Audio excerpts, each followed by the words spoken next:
இது ஃபர்ஸ்ட் மலேசியாவின் செய்திகள் உங்களுக்காக.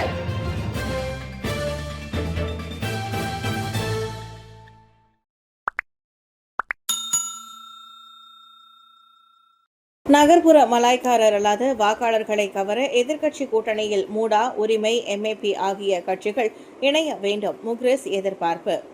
பெரிகத்தான் நேஷனலை வலுப்படுத்த மூடா, உரிமை ஆகிய கட்சிகள் அந்த எதிர்க்கட்சி கூட்டணியில் இணைய வேண்டும் என பெஜ்வாங் கட்சி தலைவர் டத்தோஸ்ரீ முக்ரிஸ் மகாதேர் கூறியுள்ளார். நகர்ப்புற வாக்காளர்களை கவர இது பெரிதும் உதவும் என அவர் நம்பிக்கை தெரிவித்தார். மலாய்க்காரர் அல்லாதோரின் வாக்குகளை பெரிகத்தான் நேஷனல் பக்கம் கவர்ந்தெடுக்கக்கூடிய வகையில் ஒரே கல்லில் 2 மாங்காய் திட்டத்தின் ஒரு பகுதியாக இப்பரிந்துரை அமைவதாய் முக்ரிஸ் தெரிவித்தார். மலாய் வாக்குகளை குவிப்பதில் பெர்ச்சத்துவும் பாஸ் கட்சியும் கவனம் செலுத்தும் நிலையில் நகர்ப்புறங்களில் 50 முதல் 60 தொகுதிகள் போட்டியிட பெஜ்வாங் மற்றும் இதர சிறிய கட்சிகளுக்கு பெரிகத்தான் தலைவர் தான் ஸ்ரீ முஹிதீன் யாசின் அழைப்பு விடுத்துள்ளார். அவ்வகையில் மூடா, ராமசாமியின் உரிமை கட்சி, வேதமூர்த்தியின் மலேசிய முன்னேற்ற கட்சி, PSM போன்றவை வந்து இயங்கிய வேளையில் வேண்டும் என அவர் தெரிவித்தார். அதன் வழி மலாய்க்காரர் அல்லாதோரின் வாக்குகளை பிரித்து வெற்றி தோல்வியை நிர்ணயிப்பது மலாய்க்காரர்களை என்ற நிலையை உருவாக்க முடியும். மலேசியா கொள்கையை DAP கைவிட்டு நீண்ட நாட்கள் ஆகிறது.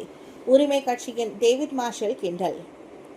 புக்கிட் அமான் குற்றப்புலனாய்வு துறையின் இயக்குநராக டத்தோ M. குமார் நியமிக்கப்பட்டதை DAPயின் மலேசியா கொள்கையுடன் தொடர்பு படுத்தி பேசியதை சமூக ஆர்வலரும் பெரிகத்தான் நேஷனல் கட்சியை சேர்ந்தவருமான செகுபாட் மீட்டுக் கொள்ள வேண்டும்.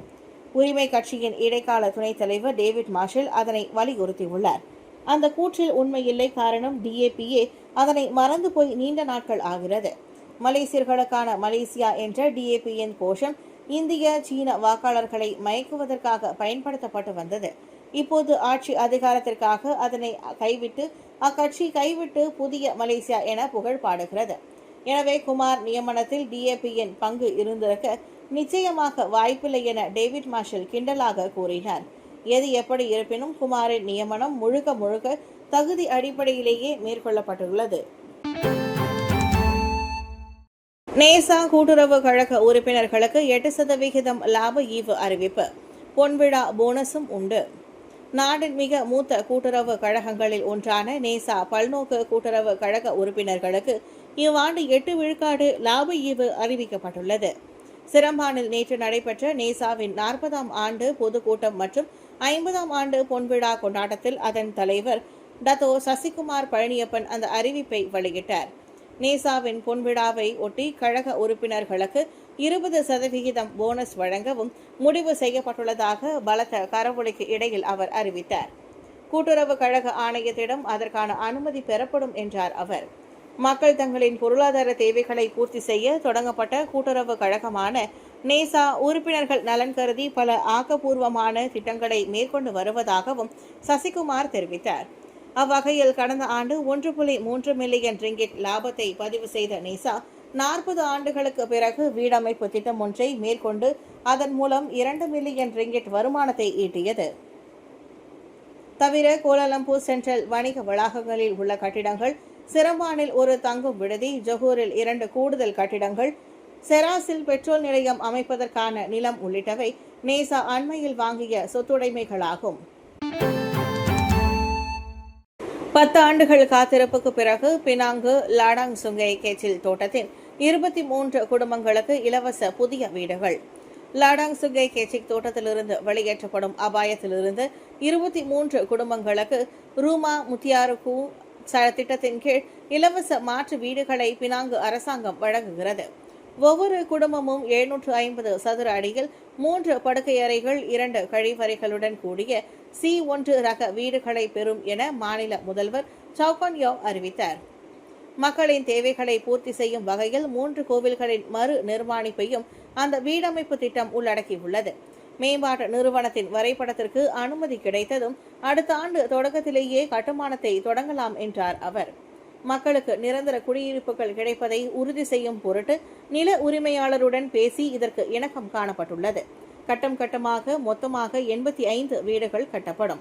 எனினும் சம்பந்தப்பட்ட 23 குடும்பங்களுக்கான வீடுகளை கட்டி முடிப்பதற்கே முன்னுரிமை வழங்கப்படும். எஞ்சிய 62 வீடுகள் பின்னர் விற்பனைக்கு திறக்கப்படும். வீடுகள் கட்டி முடிக்கப்பட்ட பிறகே அக்குடும்பங்கள் வெளியேறி செல்லலாம் என LPNPP எனப்படும் பினாங்கு மாநில வீடமைப்பு வாரியம் மற்றும் சியாரா ரெசிடென்ட் சென்ட்ரியான் பிரிகட் நிறுவனத்திற்கு இடையில் புரிந்துணர்வு ஒப்பந்தம் கையெழுத்தான நிகழ்வில் கூறினார். தோட்ட பாட்டாளிகளின் வீட்டுரிமை பிரச்சினைக்கு அரசாங்கம் தீர்வை கொண்டு வரும் யுனேஸ்வரன் நம்பிக்கை. தோட்ட தொழிலாளர்களுக்கான வீட்டுரிமை பிரச்சினையை அரசாங்கம் நன்கு ஆராய்ந்து ஒரு நல்ல தீர்வை ஏற்படுத்தும் என எதிர்பார்ப்பதாக ஜொஹூர் செகாமட் நாடாளுமன்ற உறுப்பினர் யுனேஸ்வரன் ராமதாஸ் கூறியுள்ளார். தோட்ட தொழிலாளர்களின் நலன் காக்கப்படுவதை இதன் மூலம் உறுதி செய்ய முடியும் என வீட்டுரிமை தொடர்பில் நாடாளுமன்ற உறுப்பினர்களிடம் மகஜர் கொடுக்க வந்த தோட்ட தொழிலாளர்களை சந்தித்த போது யுனேஸ்வரன் கூறினார். தனியார் நிர்வகிக்கும் தோட்டப்புறங்களில் ஆண்டாண்டு காலம் உழைத்த தொழிலாளர்களுக்கு சேவை காலம் முடிந்ததும் குடியிருக்க வீடில்லை என்பது பெரும் அவலமாகும். இந்த சூழ்நிலையில் அவர்கள் எங்கே போவார்கள் என கேள்வி எழுப்பிய யுனேஸ்வரன் மக்களவையில் 13வது மலேசிய திட்டம் மீதான விவாதத்தில் இது குறித்து தாம் பேசியிருப்பதாகவும் சொன்னார். நாட்டின் விவசாய உற்பத்தி துறையில் தோட்ட பாட்டாளிகளுக்கும் ஒரு முக்கிய பங்கு உண்டு. எனவே அவர்களின் பணி ஓய்வு பெற்றதும் தங்குவதற்கு ஒரு வீடு வேண்டும் என்பது உட்பட அவர்களின் நலன்களை காப்பது அரசாங்கத்தின் முக்கிய கடமையாகும் என்றார் அவர். தோட்ட தொழிலாளர்கள் சமர்ப்பித்துள்ள கோரிக்கைகள் அரசாங்கத்தின் காதுகளுக்கு எட்டி ஒரு நிரந்தர தீர்வு ஏற்படும் என யுனேஸ்வரன் நம்பிக்கை தெரிவித்தார். கடத்தல் கும்பலை முறியடிக்க TMJ உதவினார் அசாம்பாக்கி தகவல். பல மூத்த ஆயுதப்படை அதிகாரிகள் பின்னணியில் இருந்து செயல்பட்ட கடத்தல் கும்பலை மலேசிய ஊழல் தடுப்பு ஆணையமான MACC அண்மையில் முறியடிப்பதற்கு ஜொஹூர் இடைக்கால சுல்தானின் தொடர்புகள் பெரிதும் உதவியுள்ளன. MACC தலைமை ஆணையர் தான் ஸ்ரீ அசாம்பாக்கி அவ்வாறு கூறியுள்ளார்.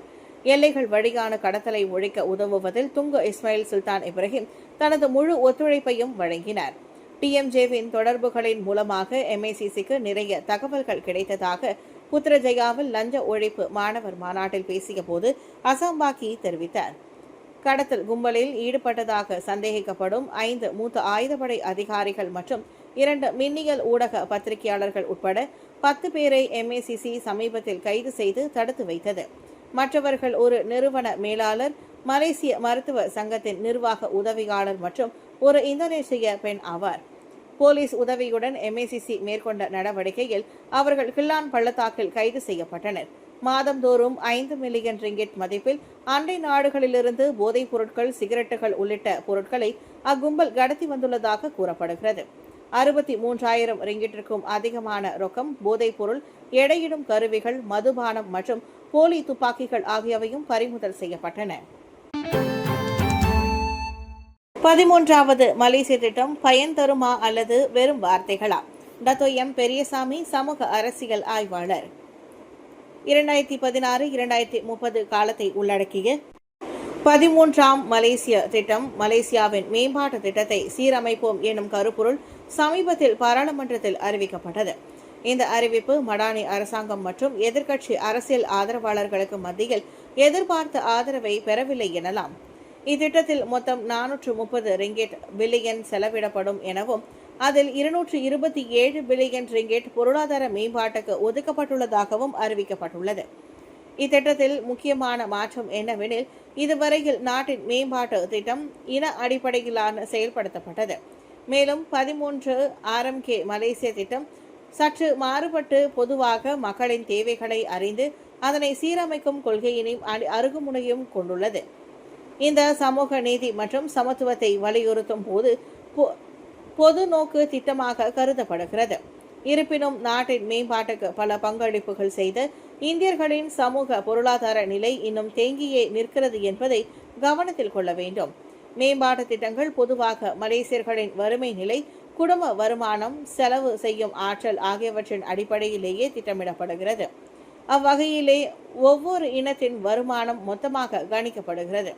உதாரணத்திற்கு, ஒரு சீனர் குடும்பத்தின் சராசரி வருமானம் 10,656 ரிங்கிட், மலாய்க்காரர்கள் 6,627 ரிங்கிட், இந்தியர்கள் 5,793 ரிங்கிட் என புள்ளி விபரம் இலாக காமிக்கிறது. பழுதுபார்ப்பின் போது டாங்கி லாரி வெடித்தது, ஓட்டுநர் பலி, பட்டறை பணியாளர் காயம்.